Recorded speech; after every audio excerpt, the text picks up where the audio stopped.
Hello दोस्तों, हम यहाँ पढ़ेंगे कृषि कृषि के बारे में पढ़ेंगे जिसका अंग्रेजी शब्द एग्रीकल्चर है। ठीक है, तो हम कृषि के विभिन्न साधनों के बारे में चर्चा करेंगे। कृषि कैसे की जाती है इसके बारे में भी यहाँ पे हम अध्ययन करेंगे। तो आइए चलते हैं। तो सबसे पहले तो देखें कृषि, जिसका अंग्रेजी शब्द एग्रीकल्चर है, जो कि दो शब्दों एग्री और कल्चर से मिल के बना हुआ है। ठीक है, जहाँ पे एग्री का अर्थ होता है मृदा और कल्चर का अर्थ होता है कृषि, अर्थात फसल उगाने के लिए मिट्टी की जुताई करना ही कृषि कहलाता है। ठीक है, यह इसकी परिभाषा हो गई। कृषि विभिन्न प्रकार से होती है, जैसे कि पशुपालन भी कृषि के अंतर्गत आता है, बागवानी जिसमें फल पौधे सब्जियां उगाई जाती है, या मत्स्य पालन जिसमें मछलियों को तालाबों में पाला जाता है। तो ये सारी चीज़ें हैं कृषि के अंतर्गत ही आती है। ठीक है, कृषि का महत्व देखें तो कृषि के द्वारा हमें खाद्यान्न की उपलब्धता होती है। जो हम चीज़ें डेली में प्रयोग करते हैं खाने के लिए, वो कृषि से ही प्राप्त होती है। ठीक है, उद्योग हेतु कच्चा माल प्राप्त होता है। मान लीजिए कपास का जो कपास के कपड़े बनाए जाते हैं, ठीक है, सूती कपड़े बनाए जाते हैं, या पटसन की बोरियां बनाई जाती है, या विभिन्न प्रकार के जो कृषि जो पदार्थ हैं जिसको प्रसंस्कृत करके कृषि काफ़ी उद्योगों में भी इस्तेमाल किया जाता है। तो ये सारे जो कच्चे माल हैं ये कृषि क्षेत्र से ही प्राप्त होते हैं। रोजगार की उपलब्धता होती है कृषि में। हमारे भारत की काफ़ी बड़ी जनसंख्या संलग्न है, ठीक है, जो कि कृषि से रोजगार प्राप्त करती है। व्यापार में भूमिका, अगर कृषि से प्राप्त जो चीज़ें हैं इनके व्यापार या इनके परिवहन, तो इन सभी में इससे कृषि से ही सहायता प्राप्त होती है। ठीक है, राष्ट्रीय आय में काफ़ी महत्वपूर्ण योगदान है। हमारी भारतीय अर्थव्यवस्था ही कृषि प्रधान अर्थव्यवस्था है, जिसमें हम राष्ट्रीय आय में काफ़ी महत्वपूर्ण रूप से कृषि योगदान देता है। ठीक है, नेक्स्ट चलते हैं। अब देखते हैं भारतीय कृषि के प्रमुख लक्षण। ठीक है, मानसून पर निर्भरता, सबसे प्रथम तो क्योंकि भारतीय प्रायद्वीप है, मानसून पर निर्भर रहता है बारिश के लिए या जल के लिए। ठीक है, तो मानसून में अगर किसी वर्ष मानसून कमज़ोर हुआ तो उस वर्ष भारतीय जो कृषि होती है काफ़ी कम मात्रा में होती है। तकनीकी का अभाव है, भारत में कृषि क्षेत्र में अभी भी रूढ़िवादी परंपरा से कृषि की जा रही है। ठीक है, तो इस प्रकार से तकनीकी या नवीन उपकरणों का प्रयोग नहीं करके पुराने तरीकों से ही कृषि की जाती है। उन्नत बीजों का अभाव है, यहाँ पे जो कृषक होते हैं अपने द्वारा जो उपजाई फसल होती है उसे ही बचाकर उस बीज का प्रयोग आने वाले फसल के लिए करते हैं। तो इससे उन्नत बीज खेतों में नहीं जाने से फसलों की जो मात्रा होती है, ठीक है, उत्पादित मात्रा, उस पर प्रभाव पड़ता है। छोटी जोतों का आकार, भारत में इतनी बड़ी जनसंख्या है, जनसंख्या के जो बढ़ने से विभिन्न जो उत्तराधिकार कानून है और जो बंटवारा हो जाता है किसी अगर ज़मीन के, तो इस प्रकार से आगे चल के जोत जो है छोटी से छोटी होते जाती है। ठीक है, जनसंख्या का दबाव अधिक है, क्योंकि हमारे भारत की जो क्षेत्रफल है पूरे विश्व में 2.4% है, परंतु जनसंख्या देखें तो पूरे विश्व का 17% जनसंख्या भारत में निवास करता है। तो इस प्रकार से कृषि भूमि में पूरी जनसंख्या का भी काफ़ी दबाव है। ठीक है, फसलों की विविधता है, जिस प्रकार से उत्तर अमेरिकी महाद्वीप है जहाँ पे एक ही प्रकार की फसल जैसे गेहूँ लगाया जाता है, तो काफ़ी ज़्यादा मात्रा में यहाँ पे उत्पादन भी होता है। परंतु फसलों की विविधता है भारत में, एक ही खेत में एक ही कृषि क्षेत्र में काफ़ी मात्रा में फसल, विभिन्न प्रकार की फसलें उपजाई जाती है, जिसे एक जो कि समुचित रूप से सभी फसलों पर ध्यान नहीं दिया जाता है, जिससे उत्पादन प्रभावित होती है। ठीक है, पशुओं का महत्व, जैसे कि हमने चर्चा की, तकनीकी का अभाव है। ठीक है, नवीन तकनीकों का प्रयोग नहीं करते हैं और पशुओं पर निर्भर रहते हैं। तो ये भारतीय कृषि के लक्षण हैं। जीवन निर्वाह कृषि है, भारत में जो कृषि की जाती है वो ज़्यादा मात्रा में उत्पादन के लिए नहीं की जाती है, वह केवल इतना की जाती है कि जीवन निर्वाह हो सके। ठीक है, अगर यहाँ पे बिक्री के लिए या व्यापार के लिए कृषि की जाती है तो वो काफ़ी महत्वपूर्ण हो जाती है, परंतु इस प्रकार की कृषि भारत में नहीं की जा सकती। और कृषि की दशा के अंतर्गत बहुत सारी चीज़ें आती है। ठीक है, यहाँ का उच्चावच, जलवायु, मौसम, ऋण जो कृषि के लिए ऋण प्राप्त होता है, तो ये सारी जो है कृषि की दशाएं हैं। नेक्स्ट चलते हैं, कृषि उत्पादकता व फसल प्रतिरूप के निर्धारक। ठीक है, अब हम यहाँ पे एक एक करके चर्चा करेंगे कि कृषि के जो उत्पादन होते हैं या जो फसल किस क्षेत्र में किस प्रकार की फसल उगाया जाना है, ठीक है, उसकी उत्पादकता कितनी होती है किस क्षेत्र में, तो इन चीज़ों को जो प्रभावित करती है जो चीज़ें, तो उनके बारे में हम यहाँ पे एक एक करके अध्ययन करेंगे। जैसे कि भौतिक कारक में देखें तो जो स्थल की उच्चावच है या मृदा है या जलवायु है, तो ये सारी चीज़ें कृषि के उत्पादन और प्रतिरूप को निर्धारित करती है।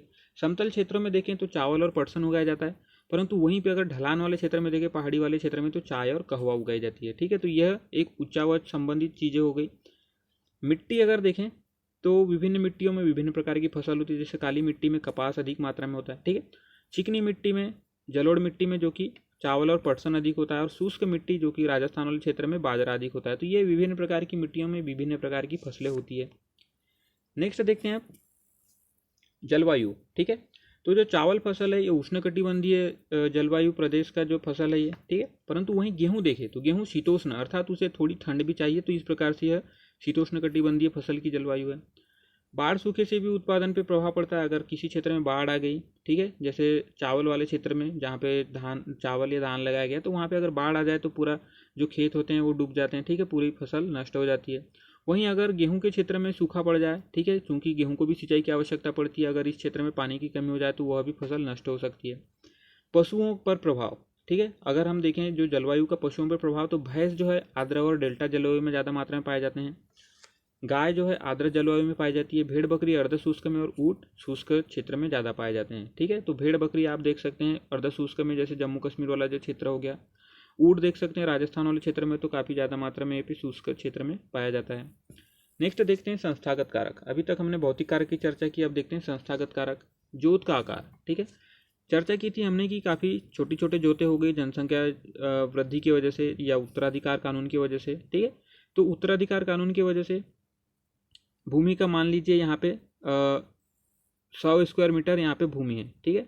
अगर इसको 2 लोगों में बांटना है तो 50-50 स्क्वायर मीटर हो गया। फिर यह अगर पुनः 2 लोगों में और बांटना है तो ये 25-25 स्क्वायर मीटर हो गया। तो इस प्रकार से यह क्षेत्र जो है बढ़ते जाता है और इस प्रकार से जोतों का आकार छोटा हो जाता है, ठीक है।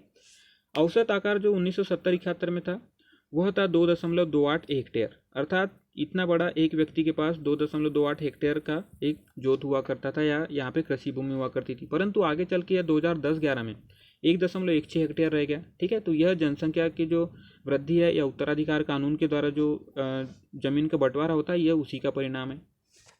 67.4% जो भूजोत है सीमांत स्तर पर, अर्थात वो काफ़ी कम मात्रा में उनके पास, या कहें कि उनका जो क्षेत्रफल है किसी एक व्यक्ति के पास वह 1.16 हेक्टेयर लगभग उससे भी कम है, ठीक है।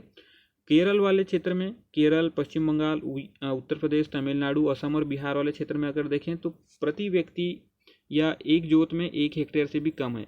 अगर मान लीजिए किसी व्यक्ति के नाम पे खेती है तो वह एक व्यक्ति पर 1 हेक्टेयर से भी कम खेती यहाँ पे देखने को मिलती है, ठीक है। इससे क्या होता है, कम मात्रा में कृषि क्षेत्र होने की वजह से इसमें निवेश भी कम मात्रा में किया जाता है, ठीक है, क्योंकि इससे उत्पादन भी कम मात्रा में होती है इसलिए निवेश भी कम जाता है। और व्यर्थ में मेड़ बनाए जाते हैं, जैसे कि मान लीजिए इतना बड़े खेत में अगर यह 4 लोगों में डिवाइड कर दिया जाए, ठीक है, तो यहाँ पे 4 लोगों के द्वारा इतना मेड़ बना दिया जाएगा, तो ये मेड़ की जो भूमि है काफ़ी व्यर्थ चली जाती है। इतने क्षेत्र में अगर फसल लगाया जाए तो यह भी काफ़ी उपजाऊ हो सकती है, परंतु इतना क्षेत्र व्यर्थ चला जाता है। नेक्स्ट देखते हैं भूधारिता या भूस्वामित्व। इसका अर्थ क्या होता है? भूधारिता का सरकार को जो राजस्व देने की प्रक्रिया होती है जिसके द्वारा हम सरकार को राजस्व चुकाते हैं, ठीक है, तो यह भूधारिता या भूस्वामित्व कहलाता है। आज़ादी से पूर्व अगर देखें तो यहाँ पे 3 प्रकार की भूधारिता या भूस्वामित्व प्रथा प्रचलित थी, जिसको जमींदारी प्रथा, महालवाड़ी प्रथा और रैयतवाड़ी प्रथा कहते हैं। इसके बारे में हमने चर्चा की थी इतिहास वाले लेक्चर में, तो अगर आपने वो नहीं देखें तो वो भी देख लें। वैसे हम यहाँ पे चर्चा कर लेते हैं एक बार। जमींदारी प्रथा में मान लीजिए पूरा एक गांव है, तो इस क्षेत्र में एक मुखिया को ये पूरा गांव दे दिया जाता था, एक व्यक्ति के हवाले ये पूरा गांव कर दिया जाता था कि आप यहाँ से वसूली करके, ठीक है, अंग्रेजों को दो, ठीक है। महालवाड़ी कुछ इसी प्रकार की परंपरा थी जिसमें पूरे गांव के जो मुखिया हुआ करता था उसे इस गांव का जो जितना भी राजस्व है उसे उगाकर अंग्रेजों को सौंपना होता था, ठीक है। रैयतवाड़ी व्यवस्था में यहाँ गांव में जितने भी लोग निवास करते हैं, जिनकी भी कृषि भूमि है, तो उन सभी से एक एक करके अलग अलग करके ही यहाँ पे इनसे वसूली की जाती थी राजस्व की, तो यह रैयतवाड़ी व्यवस्था थी, ठीक है। आज़ादी के बाद भू सुधार कार्यक्रम किए गए विभिन्न प्रकार की, इन सभी सबसे पहले तो इन सभी को बंद कराया गया, ठीक है। जो जमींदारी महालवाड़ी व्यवस्था थी, ठीक है, सारी जगहों पे रैयत चलना शुरू हो गया, अर्थात एक व्यक्ति के द्वारा ही यहाँ पे राजस्व चुकाया जाना था। भूमि सुधार कार्यक्रम अब देखते हैं, तो इसका उद्देश्य था समतामूलक समाज का निर्माण करना, अर्थात पहले के समय में जमींदार वर्ग जो हुआ करते थे उनके पास में काफ़ी ज़्यादा मात्रा में भूमि हुआ करती थी, परंतु जो छोटे कृषक हैं, सीमांत कृषक हैं, उनके पास में काफ़ी कम जोत हुआ करती थी। तो इस प्रकार से जो समाज में पहले भिन्नता थी उसे समाज में समानता लाने के लिए यह कार्यक्रम चलाया गया भूमि सुधार। इनकी भूमियों को इनके जो सीमांत कृषक थे उनके बीच में बांटा गया और सभी में समानता लाने का प्रयास किया गया, ठीक है।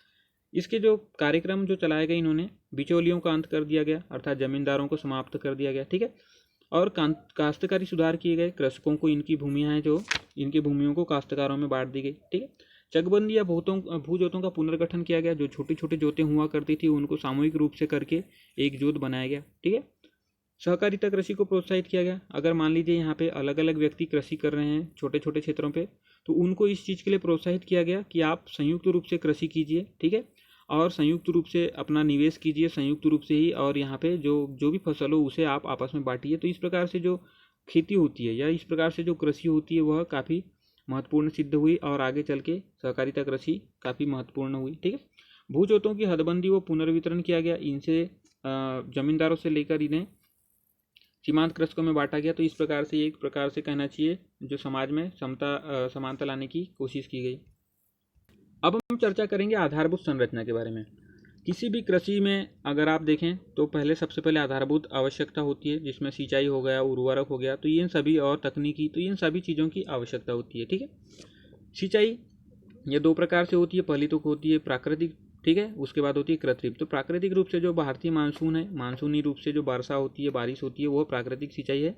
परंतु अगर वहाँ पे मानसून के द्वारा जो बारिश हुई, अगर वहाँ पे पानी की आवश्यकता पड़ रही है, तो कृत्रिम रूप से जो नदी हो गया, तालाब हो गए, या कहीं से भी नहरें हो गई, तो इस प्रकार से जहाँ से जो सिंचाई की जाती है वो कृत्रिम सिंचाई के अंतर्गत आती है। क्योंकि भारत का जो मानसून है अनियमित है, अर्थात भारत में अगर मान लीजिए किसी क्षेत्र में यहाँ पे बारिश हो रही है, तो ये नहीं कहा जा सकता कि इतनी ही बारिश इस क्षेत्र में होगी। ठीक है, तो यह अनियमित है, और कभी कभी मानसून कभी कमज़ोर हुआ तो यह इतनी भी बारिश यहाँ पे देखने को नहीं मिलती है। ठीक है, समय पर आपूर्ति महत्वपूर्ण है। अगर किसी भी आप फसल लगाए हैं, ठीक है, तो फसल में जब उसे जल की आवश्यकता है तभी उस जल को दें तो ही महत्वपूर्ण सिद्ध होता है। अगर सूखने के बाद अगर वहाँ पे जल पहुँचाया जाता है तो वह महत्वपूर्ण नहीं होता है, अर्थात फसल इस समय नष्ट हो सकती है। तो सिंचाई काफ़ी महत्वपूर्ण है।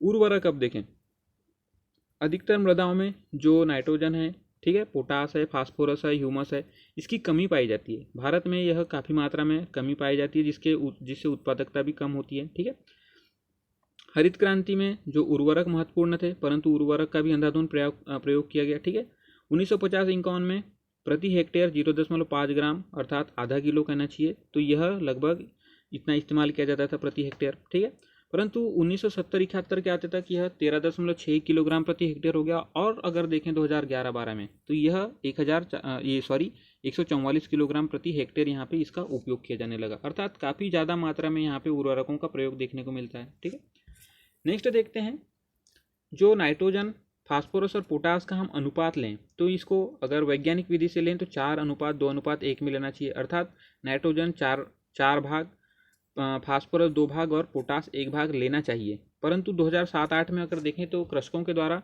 नाइट्रोजन 6.4 भाग, ठीक है, अर्थात अगर इनको किलोग्राम में माने तो नाइट्रोजन 6.4 किलोग्राम, फास्फोरस 2.4 किलोग्राम और पोटास 1.2 किलोग्राम लिया जा रहा था। तो यह जो वैज्ञानिक विधि है इससे भी काफ़ी ज़्यादा मात्रा में यहाँ पे रसायनों का प्रयोग किया जा रहा है, उर्वरकों का। ठीक है, रासायनिक उर्वरक के जो नकारात्मक प्रभाव होते हैं उनसे बचने के लिए जैविक उर्वरकों के प्रयोग के लिए सरकार प्रोत्साहन देती है, जिसमें राइजोबियम, इजोला, माइकोरिजा, अप्रोटोजेक्टर, नीलहरित शैवाल, इनको लोकप्रिय बनाने का सरकार के द्वारा प्रयास किया जा रहा है। ठीक है, सरकार के द्वारा जो मृदा होती है तो मृदा के स्वास्थ्य को परखने के लिए मृदा स्वास्थ्य कार्ड योजना भी लाई गई। ठीक है, जिसमें मिट्टी के स्वास्थ्य को मिट्टी को परीक्षण करके उसके स्वास्थ्य के बारे में कृषकों को जानकारी दी जा सकती है कि यहाँ पे कितने मात्रा में उर्वरकों की ज़रूरत होगी।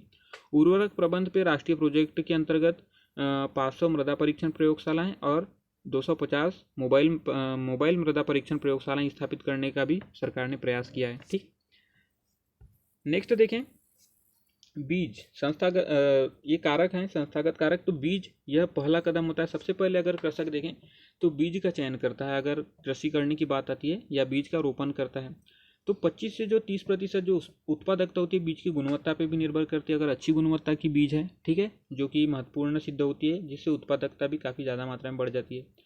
परंतु अगर भारतीय कृषक देखें तो वह अपने द्वारा जो पिछले साल या इससे पहले जो फसल उपजाई गई है उसी फसल से वह बचाए हुए बीजों से ही यहाँ पे आने वाले फसल में भी उत्पादकता प्राप्त करता है, जिससे कि इसकी गुणवत्ता कम होने की वजह से यहाँ पे उत्पादकता पे भी प्रभाव पड़ता है। ठीक है, भारतीय बीज कार्यक्रम जो कि केंद्र सरकार, राज्य सरकार और भारतीय कृषि अनुसंधान परिषद कृषि विश्वविद्यालय और सहकारी संस्था और निजी कंपनी, इन सभी के प्रयास से चल रहा है भारतीय बीज कार्यक्रम, ठीक है, जिसमें कृषकों को बीज उपलब्ध कराने के लिए विभिन्न प्रकार के प्रयास किए जा रहे हैं। 1963 में राष्ट्रीय बीज निगम की स्थापना की गई सरकार के द्वारा, अर्थात कि सारे जो क्षेत्र हैं वहाँ पे कृषकों को बीज उपलब्ध कराया जाए। 1969 में भारत राज्य फार्म निगम बनाया गया, ठीक है, जिसने 3 प्रकार के बीज की संस्तुति की, जिसमें प्रजनक या जिसको संकर बीज कहा जाता है, यह वर्तमान में काफ़ी प्रचलन में है, आधारभूत बीज और प्रमाणित बीज। तो इन सभी बीजों की जो संस्तुति यहाँ पे दी गई, ठीक है। 2008-9 में कृषि मंत्रालय के द्वारा ढांचागत सुधार सुविधा के लिए किसानों को बीज उपलब्ध कराने के लिए नई बीज नीति लाई गई, ठीक है, 1988 में। जो ढांचागत सुविधा है किसानों को बीज उपलब्ध कराने के लिए लाया गया, परंतु नई बीज जो नीति है 1988 की, तो उसमें यह कहा गया कि विश्व में अगर किसी भी क्षेत्र में अच्छी क्वालिटी का अगर बीज है तो वह भारत लाया जा सकता है। इस प्रकार से यह नई बीज नीति में इस प्रकार की चर्चा की गई, ठीक है। बीज अधिनियम 1966 में परिवर्तन किया गया और बीजों के आयात निर्यात के लिए लोगों को बढ़ावा दिया गया, ठीक है, अर्थात आप विश्व के किसी भी क्षेत्र से यहाँ पे भारतीय क्षेत्र में बीज ला सकते हैं। नेक्स्ट देखते हैं कृषि का यंत्रीकरण। कृषि के यंत्रीकरण में जो ये क्या होता है, सबसे पहले तो ये चर्चा करेंगे कि कृषि का यंत्रीकरण क्या होता है। तो मशीनों द्वारा पशु व मानव शक्ति का प्रतिस्थापन, अर्थात जहाँ पे पशु और मानव कार्य कर रहे थे, ठीक है, कृषि में, उनको प्रतिस्थापित करके यहाँ पे मशीनों के द्वारा सारे कार्य करना, यही है कृषि का यंत्रीकरण करना, ठीक है। प्रयोग से उत्पादन लागत में कमी होती है। अगर आप मानव श्रम के द्वारा कार्य कर रहे हैं तो वहाँ पे जो उत्पादन है, ठीक है, वह उत्पादन लागत जो है यहाँ पे काफ़ी ज़्यादा लग जाती है। एक कार्य को करने में अगर यहाँ पे 10 व्यक्ति संलग्न है तो उसी कार्य को एक मशीन के द्वारा अकेले किया जा सकता है। समय की बचत होती है। मान लो व्यक्ति यहाँ पे एक कार्य को 10 दिन में कर रहे हैं, परंतु जो मशीन होती है एक ही दिन में समाप्त कर सकती है। दक्षता में भी वृद्धि होती है। अगर मान लीजिए आपको इसी कार्य को करने में 2 दिन लग रहे हैं, परंतु मशीन आपको 1 घंटे में करके दे रही है, तो इस प्रकार से दक्षता में भी वृद्धि होती है। पशुओं की संख्या देखें या पशुओं का जो महत्व देखें कृषि में, तो 1970-71 में 43.5% पशु हुआ करते थे, परंतु 2001-2 के आते तक कृषि के यंत्रीकरण होने के फलस्वरूप 9.5% जो पशु हैं वही उपयोग में लाए जाते हैं, ठीक है। विद्युत जो कि 1971-72 में 0.29 किलोवाट प्रति हेक्टेयर इस्तेमाल की जा रही थी, ठीक है, परंतु 2009-10 के आते तक 1.23 किलोवाट हेक्टेयर इस्तेमाल की जाने लगी, अर्थात यह काफ़ी मात्रा में आगे बढ़ना शुरू हो गया। नेक्स्ट देखते हैं ट्रैक्टर, जो कि 16 ट्रैक्टर प्रति 1000 हेक्टेयर पे, ठीक है, अभी हमारे भारत में अगर वर्तमान में देखें तो 16 ट्रैक्टर प्रति 1000 हेक्टेयर पे यहाँ पे हमें देखने मिलती है, जो कि 1991 में पूरे भारत में 10,000 से भी कम ट्रैक्टर होते थे, ठीक है, परंतु 2007 के आते तक 3.1 मिलियन, 1 मिलियन में होते हैं 10 लाख, ठीक है। तो इस प्रकार से 10 लाख ये इस प्रकार से आप कर सकते हैं, ठीक है। तो ये लगभग 3 करोड़ के लगभग यहाँ पे ट्रैक्टर अभी वर्तमान 2007 में है। हार्वेस्टरों की संख्या देखें तो 1991 में 1.2 लाख हुआ करते थे, ठीक है, परंतु 2007 के आते तक ये 4.8 लाख। हार्वेस्टर क्या होता है? एक कंबाइंड होता है हार्वेस्टर, जिसमें फसलों को काटना, उनका चुराई करना और उनका जो अनाज होते हैं उसे निकालना, ये सारे कार्य एक साथ किए जाते हैं इस मशीन में, ठीक है। तो इस प्रकार से आगे देखते हैं कृषि ऋण, यह भी एक महत्वपूर्ण कारण है। कृषि ऋण जो कि लघु ऋण होते हैं, वह कृषकों को 15 माह से कम के लिए आवश्यक होते हैं। जैसे मान लीजिए बीज खरीदना है, ठीक है, अगर छोटे मोटे कृषि में सुधार करना है तो इस प्रकार से लघु ऋण उपलब्ध कराया जा सकता है। मध्यम ऋण 2 से 5 साल के लिए, अगर मान लीजिए थोड़े से अच्छे कार्य करना है, मान लीजिए खेत में बोरवेल कराना है, नलकूपों का निर्माण करना है सिंचाई के लिए, या कुछ थोड़े मध्यम प्रकार के कार्य करना है, तो ये 2 से 5 साल के लिए यहाँ पे ऋण लिया जा सकता है। लंबी अवधि का जो 5 साल से अधिक, मान लीजिए काफ़ी बड़े जो कार्य करना है, जैसे कि ट्रैक्टर लेना है, हार्वेस्टर लेना है, तो इस प्रकार के अवधि के लिए जो 5 साल की लंबी अवधि वाले जो ऋण लिए जा सकते हैं, ठीक है। जो ये ऋण होते हैं ये उत्पादन बढ़ाने में काफ़ी महत्वपूर्ण होते हैं, ठीक है। अगर आप समय पे इन्हें पैसा या समय पे इन्हें ऋण प्राप्त हो जाए तो ये अपने कार्यों को समय पे महत्वपूर्ण तरीके से कर सकते हैं। 1951-52 में देखें तो यही जो ऋण थे गैर संस्थागत जो थे, गैर संस्थागत अर्थात जो सरकार द्वारा प्रदत्त नहीं होते या सरकार में रजिस्टर्ड नहीं होते, तो ये संस्था जैसे कि साहूकार हो गए, ठीक है, बिचौलिया हो गए, तो इनके द्वारा जो गैर संस्थागत ऋण था 1951-52 में 92.7% दिया जाता था, परंतु उस समय संस्थागत ऋण 7.3% ही था। 2002 में अगर देखें तो गैर संस्थागत ऋण की संख्या में कमी आई, ठीक है, कृषकों के द्वारा बैंकों से ऋण लिया जाने लगा।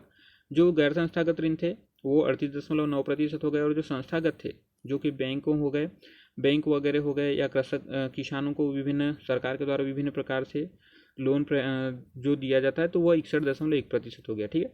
सरकार जो है कम ब्याज पे कृषकों को ऋण देती है, और इसको देने के लिए उसने विभिन्न योजनाएं भी निकाली, जैसे नाबार्ड हो गया, किसान क्रेडिट कार्ड हो गया, ठीक है। किसानों की ऋण माफ़ी भी एक प्रमुख योजना आजकल बन के आई है कि किसानों का ऋण माफ़ कर दिया जाता है और ऋण राहत कर दी जाती है। अर्थात अगर आपका ऋण मान लीजिए 50,000 है, ठीक है, उस पर अगर किसी प्रकार का ब्याज बढ़ रहा है तो आप एक काम कर सकते हैं कि उस ब्याज को छोड़ के मूलधन ही चुका सकते हैं। तो इस प्रकार से ऋण राहत योजनाएं भी सरकार के द्वारा चलाई जा रही है। नेक्स्ट देखते हैं कृषि का विपणन, ठीक है।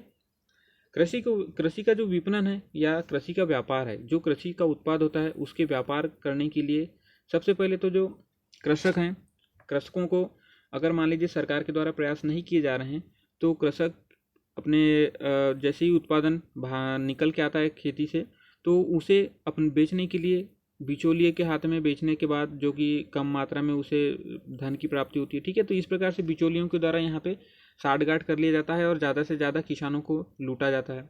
तो इसकी जो हमें कृषि विपणन की नियमित और दक्ष सेवा की आवश्यकता है, अर्थात सरकार के द्वारा इस क्षेत्र में प्रयास किए जाने चाहिए। और 7,139 नियमित बाजार भी सरकार के द्वारा स्थापित किए गए हैं। 21,000 ग्रामीण बाजार भी सरकार के द्वारा कृषि विपणन के लिए स्थापित किए गए हैं, ठीक है। भंडारण और परिवहन की सुविधाओं का भी विकास किया जाना चाहिए। सरकार ने जो कि भंडारण और परिवहन की सुविधाएं नहीं रहती है, तो हमने जैसे यहाँ पे चर्चा की कि जो बिचौलियों के द्वारा कृषकों से जल्दी में कम भाव में उनको खरीदा लिया जाता है, ठीक है।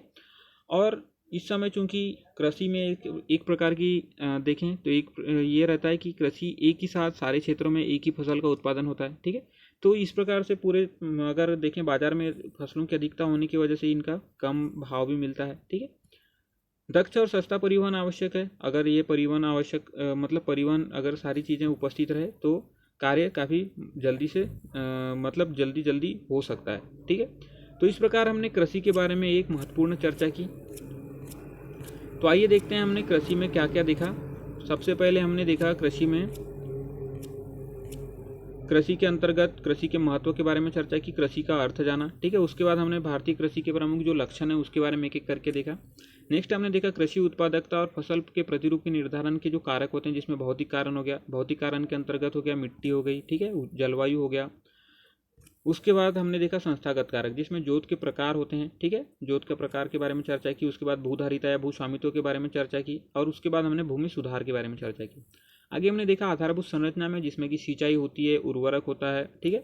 उसके बाद होता है बीज, ठीक है, बीज के बारे में चर्चा की। आगे हमने देखा कृषि यंत्रीकरण के बारे में, ठीक है, कृषि यंत्रीकरण में जिसमें हमने पशुओं की संख्या देखी या पशुओं का जो प्रतिशत हुआ, विद्युत के बारे में जाना, ट्रैक्टरों की संख्या, हार्वेस्टर के बारे में देखा, कृषि में ऋण जो सरकार के द्वारा प्रदत्त किए जाते हैं उनके बारे में चर्चा की।